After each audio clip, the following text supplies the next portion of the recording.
Hai guys, welcome back to my channel Priscilla Emmanuel. Hai, aku Priscilla. Di video kali ini aku mau bahas tentang cleansing, my everyday cleansing routine. Sebelum kita lanjut ke videonya, aku mau minta maaf dulu kalau misalnya suara aku agak gemah ya kali ini, karena aku baru pindahan, jadi barangnya masih dikit banget. Ini kayak masih cuman begini doang. Jadi ruangan studio aku ini masih sangat-sangat bergemah, jadi mohon maaf banget untuk suaranya. Tapi anyway, aku mau bahas tentang my everyday cleansing routine. Cleansing routine aku tuh sebenarnya kayak gimana sih? Mungkin ini terdengar agak nggak penting ya. Kenapa aku membahas tentang cuci muka gitu? Siapa sih yang nggak tahu kan cara cuci muka yang benar tuh gimana? Tapi sebenarnya beberapa bulan terakhir ini aku baru sadar betapa cara kita mencuci wajah kita itu sangat mempengaruhi kondisi kulit kita. Jadi the way we cleanse our face itu sangat berpengaruh terhadap kondisi kulit kita menjadi baik atau buruk gitu. Aku pun jujur agak nggak nyangka, tapi ternyata emang beneran efek. Sekitar 2 bulan lalu, wah, my skin broke out, kulitku tiba-tiba jerawatan parah banget. Dikarenakan aku sempat mencoba satu skincare dan nggak cocok. It was one of the worst skin conditions yang aku alami setelah sekian lama udah nggak jerawatan. Di saat itu kulitku terasa kering, iritasi. Kalau misalnya kalian pantengin terus video aku belakangan ini, aku sempat cerita kondisi kulit aku 2 bulan lalu tuh kayak gimana. Kalian bisa cek video ini sama ini. Tapi beneran, my skin really feels like it was irritated banget, sangat iritasi, sensitif, jerawatnya sakit dan meradang banget. Dan kerasa kulitku kering, kenceng, ketarik banget, terutama di bagian dekat mulut sini. Pokoknya intinya rasanya nggak enak lah. Bekas jerawat juga kayak lama banget hilangnya, nggak hilang-hilang. Terus muncul banyak banget jerawat yang terasa kayak inflamasi banget, meradang banget dan sangat sakit. Bahkan kebanyakan jerawat yang muncul itu malah jerawat yang mendem atau bahkan jerawat batu. Ada juga beberapa beruntusan, tapi mostly adalah jerawat sih yang muncul. Tapi ya intinya kemarin-kemarin kulitku itu sangat bertekstur kasar, terus bertekstur jendol-jendol juga dari jerawatnya. Di saat itu aku bener-bener mikir banget kayak apa sih penyebabnya, kayak apa yang menyebabkan tiba-tiba terjadi seperti itu kulitku, and how to deal with that skin condition. Gimana caranya aku mengatasi masalah kemarin aku. Langsung karena aku benar-benar nggak tahu harus ngapain, udah aku stay basic, aku langsung back to basic skincare, simple skincare routine, cuman cleansing, moisturizing, and sunscreen. Karena aku benar-benar nggak tahu harus ngapain dan kulitku terasa sangat sensitif banget di saat itu. I changed all my skincare products to gentle product dan produk yang emang aku tahu aku pasti cocok gitu. Awalnya aku cuma pakai moisturizer sama sunscreen pagi, terus malamnya moisturizer aja, dan thank God kulitku membaik, pelan-pelan dia membaik. Tapi masih ada jerawat yang muncul. Jadi walaupun kulitku membaik, kulitku terasa lebih tenang, lebih nggak iritasi kayak awal-awal, dan jerawat juga munculnya lebih tenang gitu, nggak marah-marah meradang. Tapi masih ada jerawat yang muncul setiap hari. Lalu setelah itu 2 minggu kemudian, aku kan basic 2 minggu, abis itu 2 minggu kemudian itu aku pakai tambahin ointment. Dimana setelah aku pakai ointment, kulitku benar-benar membaik banget juga. Tapi tetap di saat itu jerawatnya masih ada muncul. Jadi belum 100% sembuh gitu. Ointmentnya aku cuma pakai di malam hari. Tapi ya intinya selama sebulan itu aku mencoba heal kulit aku yang lagi sensitif, iritasi banget, dan dia bisa dibilang skin barriernya rusak ya. Dan semenjak aku tambahin ointment itu benar-benar membaik banget. Tapi tetap masih ada jerawat yang muncul setiap hari. Walaupun membaik, jerawatnya lebih jarang muncul dan juga jerawatnya juga nggak sesakit pertama-tama. Tapi tetap ada jerawat yang muncul setiap harinya. Terus entah kenapa anehnya di saat itu juga pada proses 1 bulan itu, proses penyembuhan aku itu, entah kenapa kulit aku mulai muncul banyak blackheads. Blackheads yang aku maksud di sini bukanlah komedo hitam yang di hidung, itu bukan, tapi blackheads yang mendem seperti foto ini. Kalian harusnya tahu lah ya, seperti ini. Jadi dia kalau dipencet dia keluar kayak putih-putih gitu. Nah itu adalah blackheads. Dan kalau dipegang itu kerasa sesuatu kayak nonjol sedikit banget dan agak keras. Itu sebenarnya juga sebuah tipe jerawat, tapi tipe yang tidak inflamasi gitu. Tapi kalau didiemin, blackheads itu bisa jadi jerawat. Nah intinya entah kenapa aku tiba-tiba pas aku lagi proses penyembuhan itu mulai muncul banyak blackheads. Aneh banget karena seumur hidup aku belum pernah muncul blackheads di daerah muka aku gitu ya, yang kayak di pipi, di jidat. Karena bener-bener munculnya random banget, bisa di jidat, bisa di pipi, dan itu nggak pernah terjadi di aku. Jadi aku mulai worry di saat itu. Sampai akhirnya aku pelan-pelan mulai mengubah cleansing rutin aku. Jadi aku ubah cara aku mencuci muka setiap harinya. Dan wow, somehow entah kenapa itu ngefek banget dalam proses penyembuhan kulit aku. Entah kenapa semenjak aku merubah cleansing rutin aku, itu drastically kulitku improve banget. Jadi bener-bener membaiknya makin pesat, cepet banget gitu. Aku jujur nggak nyangka, tapi ternyata ngefek ya. Kalau kita merubah cleansing rutin kita, kalau kita merubah cara kita mencuci wajah kita, ya ternyata ngefek banget terhadap proses penyembuhan kulit kita. Ini aku cuma share my personal experience ya, dan apa yang aku lakuin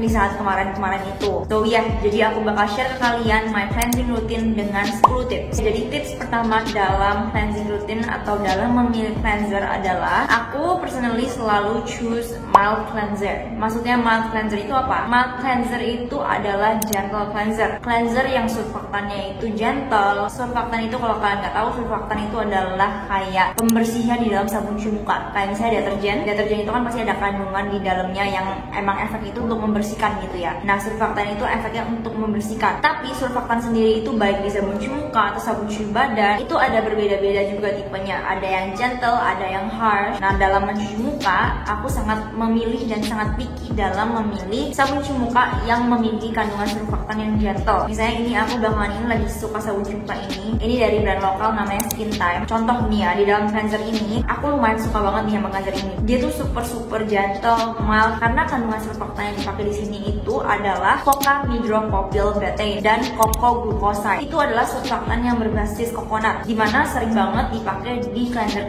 zaman sekarang ya, karena sekarang itu cleansernya lebih gentle, lebih mild, lebih tidak harsh dan tidak drying. Kalau yang misalnya harsh atau drying itu seperti SLS. Cuman alangkah baiknya pakai cleanser yang lebih mild, lebih gentle seperti ini, yang menggunakan surfaktan seperti coca midropropyl betaine ataupun coco glucoside. Dan juga biasanya kalau misalnya cleanser yang memang dia gentle itu pasti ada claims bahwa dia adalah gentle cleanser dan juga low pH atau pH balance. Jadi pH-nya itu seimbang atau pH-nya itu rendah. Contoh kayak di sini dia tuh namanya kan probiotic rebalance gentle cleanser. Dari namanya aja ada tertulis bahwa dia itu adalah sebuah gentle cleanser. Maka dari itu berarti cleanser ini gentle. Namun cleanser ini bukan tipe hydrating cleanser. Jadi dia tidak ada efek melembabkan, tapi dia tidak mengeringkan gitu. Ngerti gak? Beda loh gentle cleanser sama hydrating cleanser, it's different. Tapi both itu bagus, sama-sama bagus, tergantung kalian sukanya yang mana aja. Biasanya kalau gentle cleanser itu ketika dipakai dia ya bersih tapi nggak bikin kering. Sedangkan kalau misalnya hydrating cleanser itu biasanya dia gentle tetap, cuman dia ada efek melembabkan. Jadi setelah kita cuci muka, kerasa kulit itu lembab dan juga kayak licin-licin gitu biasanya, dan tentunya tidak mengeringkan. Kalau ini yang nggak ada efek hydrating tapi ya dia gentle. Dengan ini aku lebih suka pakai ini soalnya dia super gentle dan aku suka makan duanya aja. Terus ini juga contoh kedua dalam memilih mild cleanser adalah cari yang ada tulisannya pH-nya itu balance, atau kalian cari tahu sendiri aja pH cleansernya itu berapa. Kayak contoh di sini dia ada claim bahwa dia itu low pH, jadi pH-nya itu rendah. Jadi kalau sebuah cleanser itu pH-nya rendah, berarti dia mengarah ke pH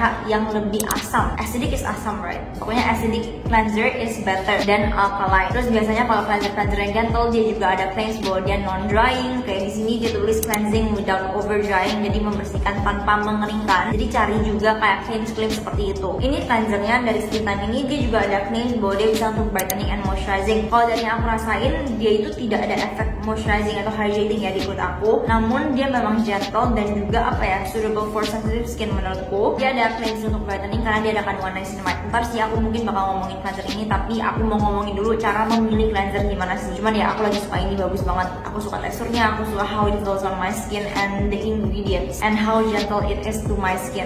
Aku suka. But anyway, itulah cara aku memilih cleanser. Biasa aku lihat dari segi kandungan surfaktannya, tipe surfaktan yang dipakai itu apa, dan juga claims produknya. Jadi kayak is it gentle, is it low pH, is it suitable for sensitive skin, dan juga is it hydrating or not. Biasanya sih aku seperti itu dalam memilih cleanser. Lalu yang kedua, tadi kan aku udah bilang sih sebenarnya, tapi yang kedua adalah pilih cleanser yang lebih ke arah acidic. Jadi pH-nya itu biasa cleanser yang bagus itu pH-nya 5 sampai 6. 6,5 masih oke lah, tapi baiknya sih dalam apa ya, urutan 5 sampai 6 itu pH terbaik untuk sebuah cleanser yang gentle. Karena kalau cleansernya itu terlalu pH-nya tinggi itu bisa merusak skin barrier juga. Jadi kayak bikin pH kulit kita itu nggak seimbang. Lalu ketiga adalah, ini mungkin untuk perempuan ya, tapi aku sangat merekomendasikan kalian untuk melakukan teknik double cleansing dengan menggunakan cleansing balm, cleansing oil, atau cleansing milk. Kenapa aku tidak sebut micellar water? Karena menurutku micellar water itu tidak se-efektif dan tidak se-membersihkan seperti cleansing milk, cleansing balm, atau cleansing oil. It's different. Coba ya, karena aku kan udah coba banyak banget skincare, jadi aku tahu nih rasanya kalau pakai micellar water kayak gimana,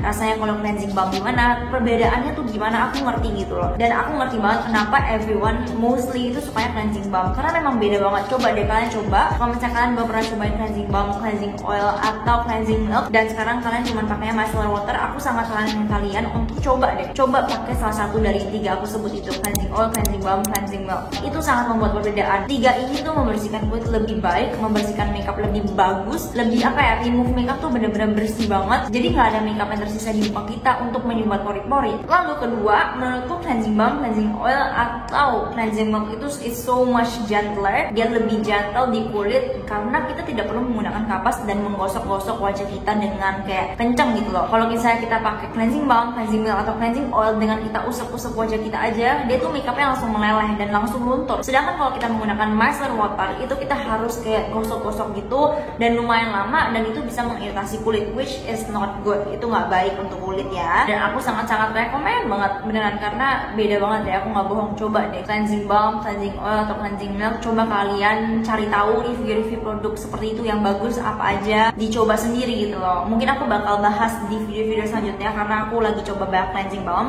yang bagus-bagus, tapi ya aku sangat saran kalian untuk double cleanse. Kalau misalnya kulit kalian lebih ke kering, mungkin akan lebih bagus pakai cleansing milk, karena cleansing milk itu apa ya, terasa nourishing, karena ketika kita cuci muka itu tetap rasa lembab kulitnya. Dan juga kalau menurutku cleansing milk itu lebih gentle. Kalau cleansing balm itu mungkin lebih ke untuk semua jenis kulit, tapi kalau cleansing balm itu dari yang aku coba berkali-kali, coba banyak cleansing balm, ada yang dia bikin kering, ada yang enggak. Jadi cleansing balm itu juga harus dipilih-pilih pinter-pinternya kita, karena dari yang aku coba itu ada yang bikin kering gitu loh, dan itu nggak nyaman juga. Jadi aku sukanya cleansing balm yang nggak bikin kulit kering. Dan yang paling penting dalam memilih skincare, baik itu cleansing balm, cleansing milk atau cleansing oil, pilih yang cocok dan pilih yang nggak bikin kalian breakout. Itu yang paling penting. Kalau aku personally, pertama aku paling suka cleansing milk, kedua aku suka cleansing balm, dan ketiga cleansing oil. Tapi kalau untuk cleansing oil sendiri aku nggak terlalu suka pakai karena menurutku kurang ringkas untuk dibawa traveling. Tapi ya that's the 3 best options of makeup remover atau first step cleanser kalian yang aku sangat-sangat rekomend untuk kalian coba gitu, karena benar efektif. Lalu tips keempat dalam cleansing routine aku yang sangat mengubah kulit aku, sebenarnya ini aku udah lakuin dari lama sih, tapi itu adalah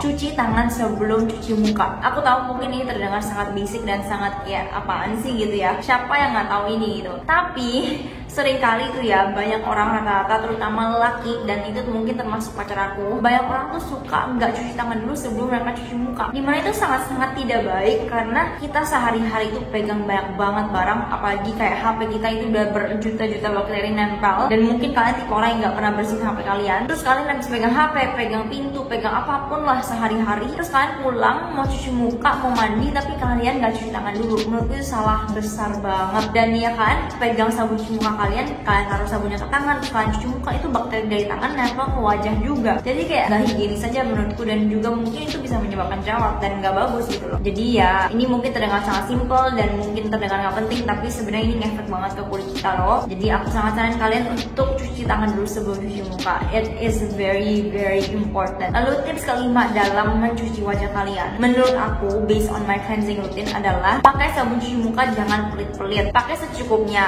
tapi jangan pakai sedikitan ataupun kebanyakan juga. Pakainya kalau bisa ya lumayan banyak, tapi jangan kebanyakan ya. Cuman di sini aku mau bilang bahwa kita harus avoid irritation as much as possible, karena ketika kita cuci muka kan kita gosok-gosok muka kita kan, jadi kita tuh harus pakai jumlah sabun cuci muka yang cukup untuk menghindari terjadinya iritasi pada kulit kita, terutama untuk kulit yang sensitif banget dan juga yang mungkin lagi mengalami jerawat atau lagi ada jerawat aktif. Itu sangat-sangat aku saranin untuk pakai sabun cuci muka jangan terlalu dikit, karena kita mau menghindari gesekan yang terlalu banyak. Kalau misalnya gini aja deh logikanya ya, kalau misalnya kita pakai sabun cuci muka dikit sama kita pakai sabun cuci muka ya banyak lah 2 pump gitu misalnya. Kalau kita cuci muka di sini kan pasti terasa lebih gampang dioles, lebih gampang digosok, jadi kita nggak perlu gosok kenceng-kenceng. Sedangkan kalau misalnya kita pakai sabun cuci muka yang dikit, kita itu kayak kerasa apa ya, kering, sabunnya kurang, jadi intinya kita malah jadi gosok-gosoknya kekencengan, kebanyakan gitu kan. Nah itu tuh sebenarnya nggak bagus, dan banyak orang suka pakai sabun cuci muka dikit doang karena mereka merasa cukup nih sabun cuci muka dikit doang, tapi itu salah besar. Kalian harus cuci muka menggunakan sabun cuci muka yang cukup, jangan kedikitan. Dan juga the biggest tips I can give you about cleansing adalah when it comes to cleansing, aku sangat saranin kalian untuk be as gentle as possible, terutama untuk kulit yang sensitif banget, yang gampang iritasi, gampang skin barrier rusak, dan juga kalian yang mungkin lagi mengalami jerawat yang aktif dan juga ya meradang gitu ya. Menurutku aku sangat-sangat saranin kalian untuk cuci muka dengan sangat-sangat pelan-pelan dan sangat-sangat gentle. Apalagi kalau kalian mengalami jerawat yang sakit gitu ya, itu harus banget cuci mukanya pelan-pelan banget, karena itu yang aku lakuin kemarin-kemarin 2 bulan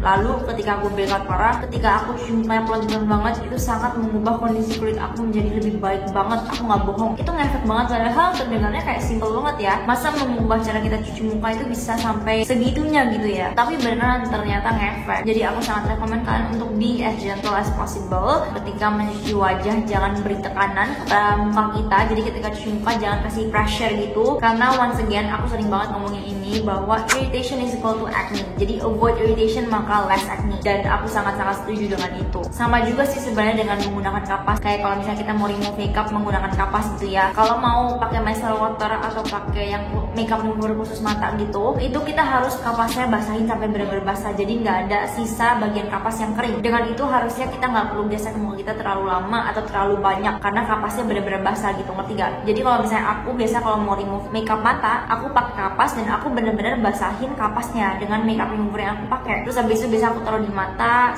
tunggu 1 menit, aku diamin 1-2 menit sampai makeupnya meleleh. Jadi aku nggak perlu gesek sama sekali, diamin aja. Ntar makeupnya luntur sendiri. Baru setelah 2 menit makeupnya meleleh, aku baru usap gitu loh, baru aku swipe. Dengan itu akan mengurangi gesekan muka kita, akan mengurangi iritasi. Dan ketika kita mau usap pun itu harus super gentle dan super pelan-pelan banget. Jadi ya sebenarnya agak ribet sih ya. Makanya kalau aku sendiri aku lebih suka pakai cleansing oil, cleansing milk atau cleansing balm. Lebih ringkes sih dan lebih ngefek gitu untuk membersihkan menurutku. Lalu tips ke-6 yang aku mau kasih tahu kalian dalam cleansing rutin aku yang sangat mengubah kulit aku juga itu adalah basahin muka terlebih dahulu sebelum cuci muka. Jangan pernah cuci muka di kulit yang kering. Aku tahu ini terdengar sangat simple, sangat basic, kayak siapa sih yang nggak tahu kayak gini kan? Tapi sejujurnya dulu aku sering banget cuci muka tanpa aku basahin muka aku dulu. Jadi kayak aku cuci muka di kulit yang kering, dimana itu bikin aku perlu gesek muka aku lebih sering dan lebih banyak, dan akhirnya malah bikin iritasi gitu loh. Karena ketika kita pakai sabun cuci muka di kulit yang kering itu kayak kita nggak berbusa gitu sabunnya kan. Jadi ya intinya kita harus basahin muka kita dulu sebelum kita cuci muka. Dan di sini kita juga nggak boleh kayak basahinnya cuma ngasal kayak kena air doang gitu langsung selesai gitu, nggak boleh. Harus mukanya itu benar-benar basah. Biasa kalau aku kan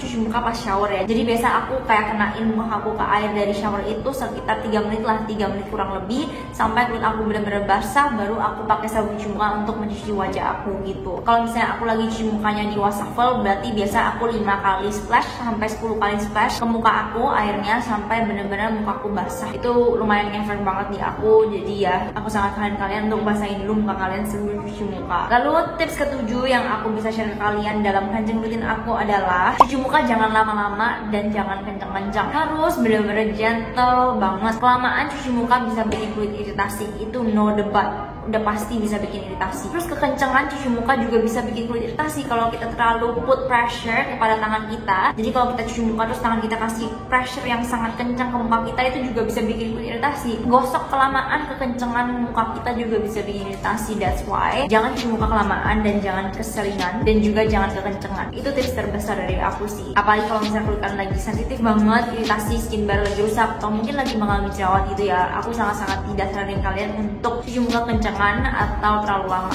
nggak bagus soalnya. Cleansing should be done for a short period of time. Kalau aku sih biasa maksimal banget 1,5 menit paling lama. Bagusnya 1 menit, maksimal 1,5 menit menurutku ya. Jangan terlalu lama lah, intinya kira-kira kalian aja. Ini aku kasih lihat ke kalian ya cara aku cuci muka tuh kayak gimana sih. Ini aku bakal cuci muka pakai cleanser yang gentle, pH-nya rendah, low pH, jadi sangat bagus untuk skin barrier kulit aku. Tidak akan merusak skin barrier aku. It is skin barrier loving cleanser. Cleanser ini juga tidak over drying, jadi tidak mengeringkan wajah, dan juga ingredientsnya sangat skin loving, jadi sangat-sangat bagus untuk skin yang sensitif. Ya baguslah gentle menurutku cleansernya. Jadi cara aku cuci muka adalah aku cuci mukanya itu agak cepet, tapi nggak cepet-cepet banget juga, karena kalau kecepatan juga jadi nggak bersih kan. Jadi jangan terlalu cepet juga. Pokoknya cuci mukanya pelan-pelan banget dan jangan terlalu lama. Maksimal tadi kan aku udah bilang 1,5 menit maksimal banget. Dan cara aku cuci muka itu biasanya aku sukanya tuh cuci muka dengan cara cuman pakai satu tangan. Jadi aku cuman suka pakai tangan kanan karena aku merasa dengan aku mencuci muka cuman pakai tangan kanan itu jadinya aku nggak bisa terlalu keras gosok-gosoknya. Kayak apa ya? Coba deh kalian coba cuci tangan pakai tangan kanan doang, itu beda banget rasanya. Kayak aku bener-bener jadinya gentle banget ke kulit, dan juga apa ya, nggak bisa kasih tekanan yang banyak banget ya ke kulit kalau cuma pakai satu tangan gitu. Terus kalau aku cuci muka juga aku nggak pernah cuci muka pakai full palm, jadi kayak nggak pernah pakai satu telapak tangan atau 2 telapak tangan gitu. Jadi aku biasa nggak kayak pakai seluruh tangan aku untuk cuci cuci muka, tapi aku pakai kayak jari-jari aku doang untuk cuci mukanya, karena dengan itu lebih gentle. Jadi kayak entah kenapa aku nggak bisa kasih tekanan yang kencang ke muka aku gitu. Atau mungkin bisa juga cara kedua, ini juga kadang-kadang aku lakuin, yaitu aku suka fokus cuci mukanya itu cuma pakai 3 jari. Jadi aku cuma cuci muka begini. Dengan itu aku merasa aku cleanse muka aku tuh nggak kencang-kencang, sangat gentle. Dan juga mungkin di bagian-bagian yang kayak susah untuk di reach gitu ya, untuk dibersihkan, kayak di bagian kiri kanan hidung, di bagian kiri kanan bibir, dan juga di bagian hairline. Biasa aku suka pakai jari manis. Jadi ini ring finger aku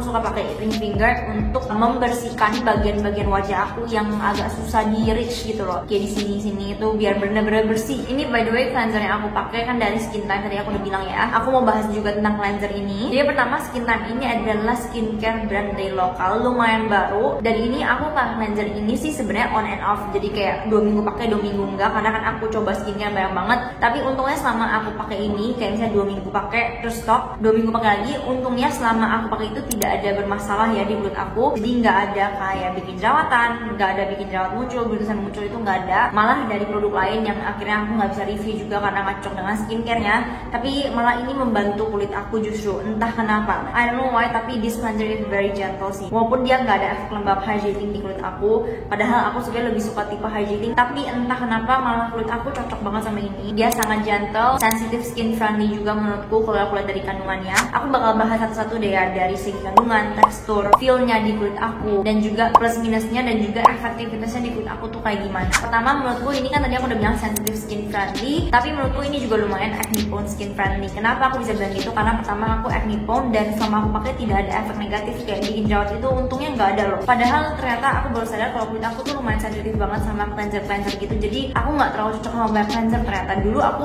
lumayan cocok, tapi entah kenapa sekarang susah gitu ketemu cleanser yang cocok. Jadi pas aku pakai ini jujur aku takut banget, tapi untungnya nggak kenapa-napa ya. Kalau misalnya kita lihat dari segi kandungannya, kandungan utama dalam cleanser Skin Time ini yang namanya Probiotic Rebalance Gentle Cleanser itu adalah pre dan probiotik. Dimana kalau misalnya mungkin kalian kan banyak nggak tahu nih pre atau probiotik itu apa sih. Intinya mereka itu adalah bakteri, kayak bakteri bagus kayak misalnya di dalam yogurt. Nah itu ada kayak semacam kandungan probiotik gitu, tapi ini di dalam skincare. Dan jujur aku juga baru-baru ini kayak tahun lalu deh aku baru tahu ternyata probiotik itu bagus untuk skin barrier. Karena waktu itu aku sempat coba sebuah sleeping mask dimana dia kandungan utamanya itu adalah probiotik microbiome gitu, dan itu bagus banget untuk kulit aku. Ternyata ngefek banget untuk kayak bikin lembab, bikin sehat, dan juga apa ya, bagus ya untuk kulit. Pokoknya kalau misalnya probiotik itu bagus untuk skin barrier, dan kalau prebiotik itu dia lebih bagus untuk anti aging. Kalau yang dari aku pelajari gitu ya dalam dunia prebiotik, probiotik. Dan untuk kandungan probiotik yang digunakan di dalam cleanser ini itu adalah Bifida Fermenlisate, dimana itu adalah kandungan kayak probiotik yang paling common di dalam dunia perskincarean zaman sekarang. Mostly kalau misalnya skincare ada kandungan probiotik itu berarti ada kandungan Bifida Fermenlisate. Bifida Fermenlisate is very good, seriusan bagus banget di kulit aku. It works very good, it is effective dalam apa ya, nggak tahu sih, aku merasa kulitku lebih sehat aja setelah pakai kandungan probiotik gitu di dalam skincare. Selain itu dia juga ada kandungan Galactomyces fermentisate, dan juga dia ada kandungan Lactobacillus fermentisate. Dan terakhir kandungan probiotik yang di dalam sini itu adalah Saccharomyces fermentisate. Sedangkan kalau kandungan prebiotik yang digunakan di dalam sini itu adalah inulin dan juga alpha glucan oligosaccharide. Intinya sih ya, kalau misalnya mau aku list gitu ya, kalau prebiotik sama probiotik itu bagusnya untuk apa sih? Menurut gue pertama skin barrier, strengthening skin barrier. Terus dia juga ada efek untuk membantu memproteksi kulit kita dari kayak paparan sinar matahari, UV damage. Terus ketiga juga brightening, keempat anti aging. Terus dia juga mempercepat cellular turnover kulit kita, skin regeneration. Jadi kulit kita beregenerasi lebih cepat, melembabkan banget juga di aku. Dan juga kalau dari yang aku tahu sih dia bisa membantu untuk bikin kulit kita lebih elastis. Tapi kalau dari yang aku rasain sih lebih ke anti aging. Terus juga moisturizingnya kerasa banget, dan juga strengthening the skin barrier itu yang paling kerasa di aku ya. Lalu selain itu cleanser ini juga memiliki kandungan mugwort. Mugwort itu semacam seperti tea tree, tapi dia lebih gentle dibanding tea tree. Jadi mugwort itu seperti kayak acne fighting ingredients yang gentle gitu. Malah mugwort itu bisa calming our skin, it can calm our irritated skin. Jadi nggak tahu kenapa aku juga baru pertama kali pakai sabun cuci muka yang ada kandungan mugwort ya kayaknya. Kulit aku cocok banget sama cleanser ini. Nah tapi dia ada kandungan niacinamide, dimana kalau misalnya kalian ikutin aku dari lama kalian harusnya tahu kayak kalau aku tuh kurang cocok sama niacinamide products yang kadar niacinamide itu tinggi persentasenya. ya. Tapi ini enggak, dia niacinamide itu kadarnya rendah. Terus dia juga ada kandungan panthenol, dimana aku sangat cinta banget sama kandungan panthenol. Very good at soothing, very good at hydrating. Dia juga sebuah humectant, jadi dia bisa menghidrasi kulit kita lebih lagi dengan cara menarik molekul-molekul air yang ada di sekeliling kita. Intinya menurutku this cleanser is very basic, very gentle, and very suitable for sensitive skin and acne prone skin. Ini kalau misalnya kita lihat dari packaging claimsnya gitu ya, dia claims bahwa dia pakai Genobiotics Advanced Formula. Fungsinya banyak lah yang tadi aku sebut itu. Honestly, I just really love the cleanser. Dia itu teksturnya sangat-sangat apa ya, aku suka deh. Aku suka banget teksturnya tuh kayak gel yang super cair, dan dia juga warnanya clear.